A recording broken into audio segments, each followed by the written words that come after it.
오늘은 성령의 구원 적용에서 부르심 두 번째로 내적 부르심에 대해서 함께 살펴보겠습니다.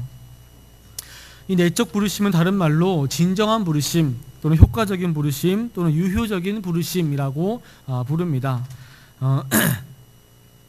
외적 부르심이 하나님께서 우리 죄인들에게 복음을 전파하는 것이라면, 이 내적 부르심은 그 죄인에게 제시된 하나님의 말씀이 성령의 역사를 통해서 구원으로 적용되는 소명을 가리키는 것입니다. 그래서 이 내적 부르심은 첫째로 외적 부르심과 뗄래야 뗄 수 없는 관계를 가지고 있습니다. 이 외적 부르심과 내적 부르심은 서로 다른 부르심이 아닙니다.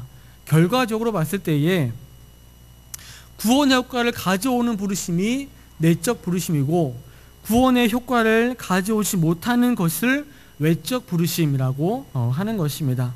우리가 외적 부르심이 있어야만 내적 부르심이 있을 수가 있는 것입니다. 그래서 서로 뗄래야 뗄 수 없는 관계를 가지고 있습니다. 나와 있는 말씀 보시면 드와디라 성의 자주장사로서 하나님을 공경하는 루디아라 하는 한 여자가 들었는데 주께서 그 마음을 열어 바울의 말을 청종하게 하신지라고 했습니다. 이 루디아는 하나님 말씀을 들었습니다. 다른 사람들과 똑같이 하나님 말씀을 들었습니다. 그런데 특별히 하나님께서 그 루디아의 마음을 열어서 하나님의 말씀을 청종하게 하신 것입니다. 그래서 이제 외적 부르심의 말씀을 듣고 이제 나중에 하나님께서 그 마음을 열어주셔서 내적 부르심의 소명을 이렇게 받게 된 것입니다. 두 번째로 내적 부르심은 성령의 역사로 이루어지는 사역입니다. 나와 있는 말씀 보시면 이는 우리 복음이 말로만 너희에게 이른 것이 아니라 오직 능력과 성령과 큰 확신으로 된 것이니 라고 했는데, 이 말로만 너희에게 이른 것은 바로 외적 부르심이죠. 그런데 이것이 능력과 성령과 큰 확신으로 된 것이니 또 너희는 많은 환난 가운데서 성령의 기쁨으로 도를 받아 우리와 주를 본받은 자가 되었으니 라고 했습니다. 능력과 성령과 큰 확신으로 된 것은 내적 부르심이죠. 성령님의 역사로 이루어진 것이죠. 그 다음에 성령의 기쁨으로 도를 받았다고 했습니다. 성령의 능력으로 이 내적 부르심이 이루어진 것입니다. 또 그 밑에 나와 있는 말씀 보시면 진리의 성령이 오실 때에 그가 나, 즉 예수 그리스도를 증거하실 것이오 라고 했습니다. 성령이 오시기 전에는 말씀을 듣지만, 예수님에 대해서 듣지만 그냥 겉으로만 알게 되는 것인데, 성령이 오실 때에 성령님이 그 예수 그리스도를 우리에게 증거하시는 것입니다. 그래서 우리가 그 예수님을 믿게 되는 것이죠. 또 그 다음 말씀 보시면 진리의 성령이 오시면 그가 너희를 모든 진리 가운데로 인도하시리니 그가 자유로 말하지 않고 오직 듣는 것을 말하시며 장래일을 너희에게 알리시리라 하고 했습니다. 우리가 말씀을 듣긴 듣지만 성령이 오시기 전에는 우리가 그 진리 가운데로 들어갈 수가 없습니다. 그런데 성령님이 오시면 우리가 그 진리 가운데로 성령님이 인도하셔서 말씀을 깨닫고 그 진리 가운데로 들어가는 것입니다. 그러므로 성령은 외적 부르심 곧 복음을 들은 이들의 마음에 찾아가서 그 복음의 주인공 누구십니까? 바로 예수님, 예수 그리스도가 어떤 분인가를 알려주시고, 그 성령님은 자기 자의로 자기 뜻대로 말하지 않으시고 우리에게 복음에 제시한 모든 그 진리 가운데로 우리를 인도하십니다. 그리고 하나님께서 약속하신 장래일을 우리에게 알려주시는 분이 바로 성령님이십니다. 그래서 성령님의 역사로 내적 부르심이 이루어진다는 것입니다. 여러분들이 내적 부르심을 받고 구원받게 된 것은 이렇게 성령님의 역사로 이루어지게 된 것입니다. 세 번째로 내적 부르심은 강력한 부르심, 즉 구원에 이르게 하는 효과적인 부르심입니다. 말씀 보시면 우리는 십자가에 못 박힌 그리스도를 전하니, 그리스도를 전한 것은 외적 부르심이죠. 유대인에게는 거리끼는 것이요 이방인에게는 미련한 것이로되 오직 부르심을 입은 자들에게는, 유대인이나 헬라인이나 그리스도는 하나님의 능력이요 하나님의 지혜니라고 했습니다. 부르심을 입은 자들에게는 유대인이나 헬라인이나 그리스도는 하나님의 능력이요 하나님의 지혜라고 말씀하고 있습니다. 또 그 다음 말씀 보시면 또 미리 정하신 그들을 또한 부르시고 부르신 그들을 또한 의롭다 하시고 라고 했습니다. 의롭다 하셨다는 것은 바로 그 사람을 구원하셨다는 것이죠. 이렇게 내적 부르심은 구원에 이르게 하는 효과적인 부르심이 되는 것입니다. 그 다음 말씀 보시면 이방인들이 듣고, 유대인들이 아니라 이방인들이 듣고 기뻐하여 하나님의 말씀을 찬송하며 영생을 주시기로 작정된 자는 다 믿더라고 했습니다. 영생을 주시기로 작정된 자는 다 믿었더라고 말씀하고 있습니다. 이렇게 내적 부르심은 강력한 부르심으로서 이제 하나님께서 작정하신 그런 자들은 다 구원에 이르게 하는 효과적인 부르심이 되는 것입니다. 자, 그러므로 내적 부르심은 이렇게 강력한 부르심이고 우리 뜻대로 거부할 수 없는 부르심이며 결국 영화에까지 이르러 하나님의 나라에서 영생을 누리게 하는 부르심이라고 말할 수가 있는 것입니다.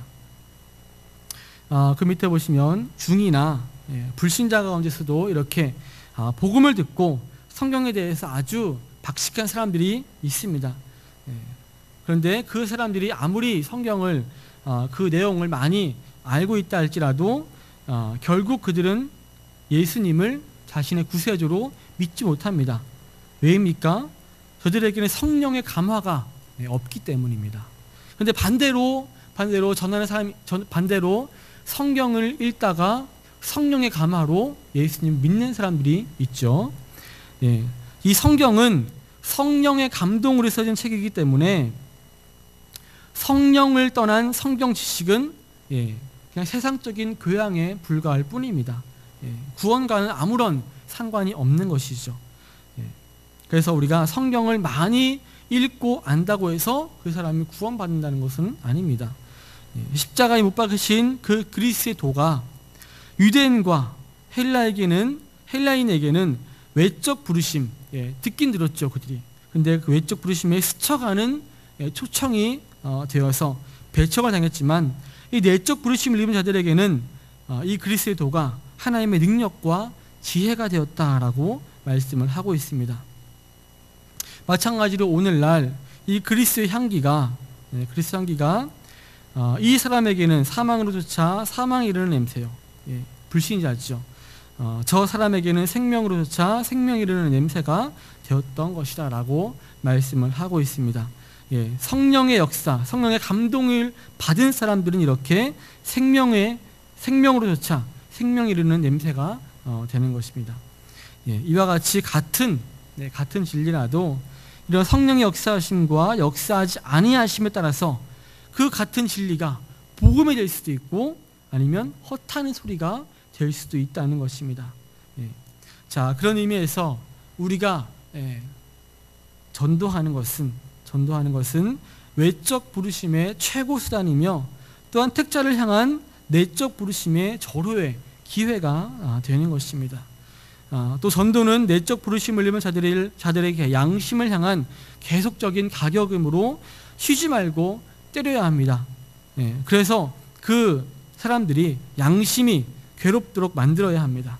그래서 그 양심의 괴롭힘 앞에 택자는 결국 무릎을 꿇고 하나님께로 돌아오게 되지만 불택자는 그 마음이 더 강팍해져서 하나님을 더욱더 대적하게 되는 것입니다. 이렇게 불택자들이 강팍해져서 복음을 전하는 자들을 향해서 핍박을 하고 큰 소리치고 뭐라 한다고 해서 우리가 전도를 그만두어서야 되겠습니까? 안 되겠죠. 우리는 더욱더 열심으로 나가서 복음을 전해야 되는 것입니다.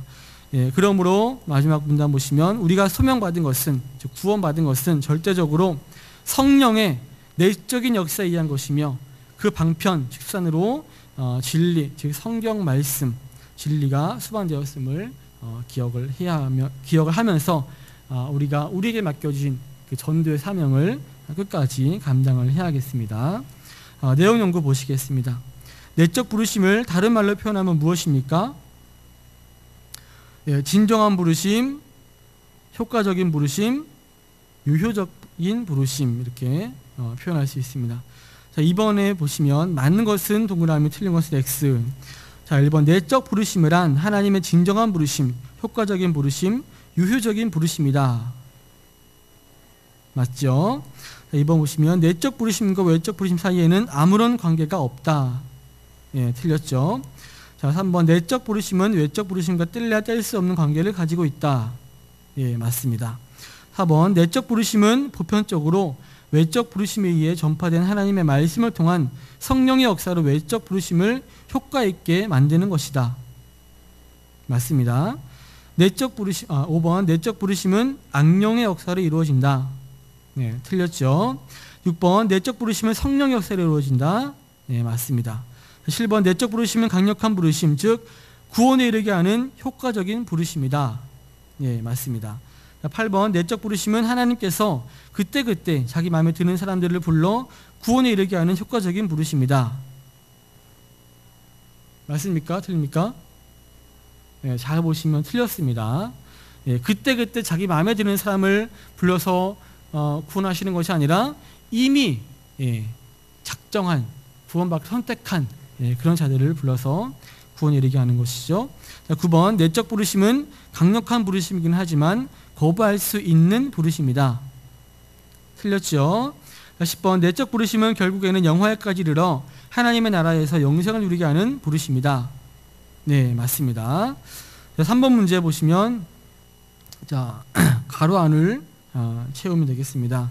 1번 두아디라 성의 자주장사로서 하나님을 공경하는 루디아라 하는 한 여자가 들었는데 주께서 그 마음을 열어 바울의 말을 청종하게 하신지라. 자, 2번 이는 우리 복음이 말로만 너희에게 이른 것이 아니라 오직 능력과 성령과 큰 확신으로 된 것이니 우리가 너희 가운데서 너희를 위하여 어떠한 사람이 된 것은 너희 아는 바와 같으니라. 또 너희는 많은 환난 가운데서 성령의 기쁨으로 돌려받아 우리와 주를 본받은 자가 되었으니. 3번 보시면 우리는 십자가에 못 박힌 그리스도를 전하니 유대인에게는 거리끼는 것이요 이방인에게는 미련한 것이로되 오직 부르심을 입은 자들에게는 유대인이나 헬라인이나 그리스도는 하나님의 능력이요 하나님의 지혜. 이렇게 되겠습니다. 밑에 기도 제목 나와 있는데요. 우리 8월 5일까지 계속되는 청년 단기 선교를 위해서 기도해 주시고 교단 개척교회 이름성경학교 지원을 오늘까지 했습니다. 성일교회 가서 했는데 성일교회를 위해서 기도해 주시고 또 계속되는 여름 행사들이 있습니다. 우리 초등부 성경캠프와 청년의 학위수련회와 별일의 여름학교를 위해서 기도해 주시고 그 다음에 SFC 학습 세례 입교 교육을 위해서 기도해 주시기 바랍니다. 자, 기도하고 마치겠습니다.